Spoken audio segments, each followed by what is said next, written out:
Hello, welcome to this video.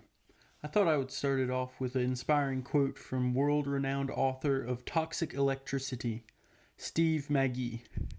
He said, and I quote him, "COVID-19 caused a lumber shortage in 2020. Now, other than the fact that they both involve wood, that quote has nothing to do with the rest of this video. I just thought I would start it off with some wonderful inspiration. And, as Chris Connolly once said, it makes no sense to lump these buildings together. I wanted to make a sort of wrapped grain box out of contrasting woods, so I took some maple and some walnut and some padauk and a bit of cherry, even though I didn't end up using the cherry, and cut it down on the table saw. Then I resawed the maple on the table saw to get two thinner pieces. Quick note, I had to re-record that like 7 times because I couldn't figure out how to say table saw. Moving on. I then planed the pieces of maple to get them flat. From there, I arranged the contrasting pieces of wood in a configuration that I liked and prepared to glue it up into a solid block. Now, in regard to what you're about to see here, Elbert Hubbard once said, "Every man is a fool for at least 5 minutes a day. Wisdom consists in not exceeding the limit." I think I used up about 1/5 of my daily limit right here.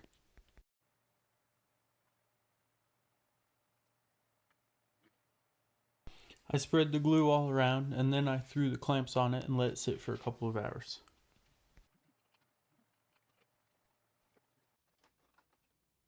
When the glue dried, I could run it through the table saw multiple times to clean it up and square it up.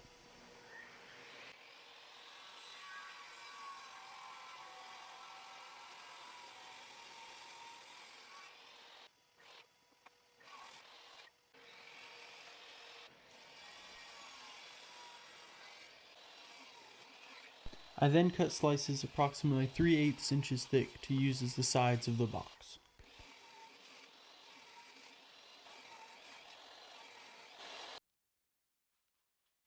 I ran them through the planer to ensure they were completely flat.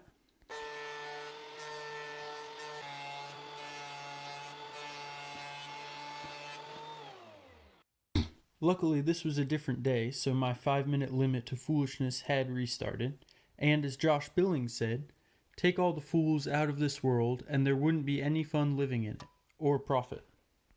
I am just fulfilling my role of making the world a fun place to live in, and a profitable place. Most of what I've said during this video has not been very profitable for someone wanting to make something similar to what I make here, but I will say, that digital angle gauge that you just saw me use is very, very helpful. I didn't think I needed one. I would just use the dial on my table saw. This thing makes perfect miters. Here you see me cutting a miter on one side of each of the boards.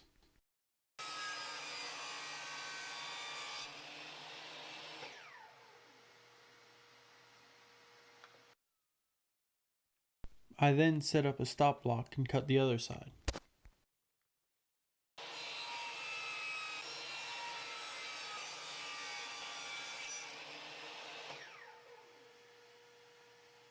With the miters all cut, I could tilt my blade back to 90 degrees and cut a groove in the bottom of the pieces to hold the top and bottom of the box later.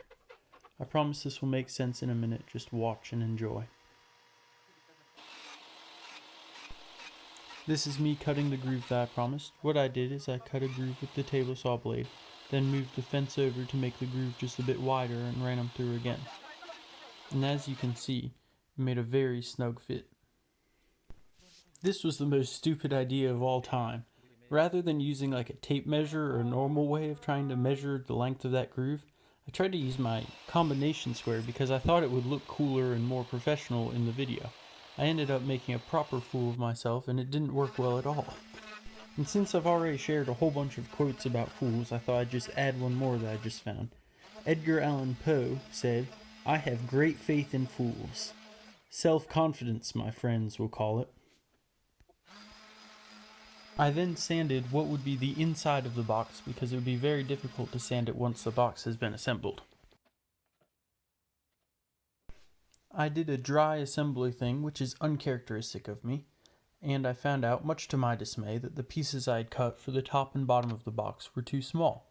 So I went over to my table saw, set the fence just slightly larger than the pieces I had cut before, and cut new pieces.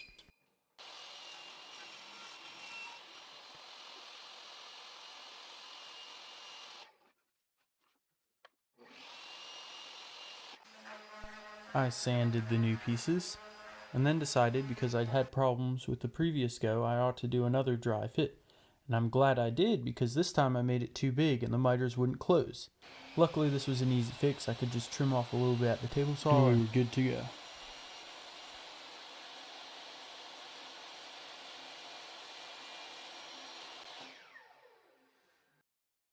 This time the dry assembly went as it was supposed to be, and I was getting pretty excited because I could see kind of how the box was going to turn out. I used blue tape to hold the mitered pieces together.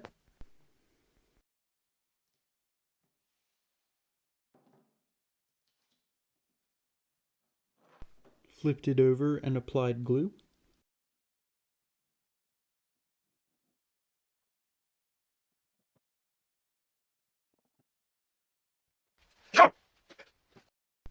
That was a sneeze. The reason it sounds weird is it is sped up. I inserted the top and bottom pieces into their corresponding grooves and folded it all up. I then put a couple of rubber bands on it just for some extra pressure while the glue was drying. What you're about to hear is me singing as I take off the rubber bands. Enjoy.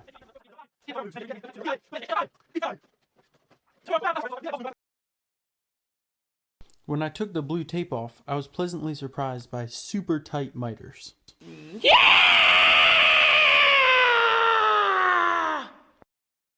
There were literally no gaps, which is rare, very rare for me. Also, I have no idea what that scream was. I don't remember screaming while videotaping that, but while I'm editing this, I found it very amusing and decided to just leave it in. Sanding Paduke leaves this very fine red dust all over the place. With all the sanding done, I could cut off the piece that was going to be used as the top of the box.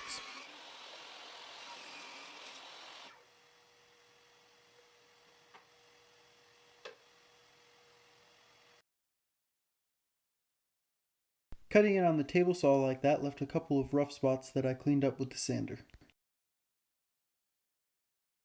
You can see some of that very fine red dust that I spoke of earlier got in the grain of the maple and the walnut. So of course I did what's natural to me. I used water and a rag to clear the dust out.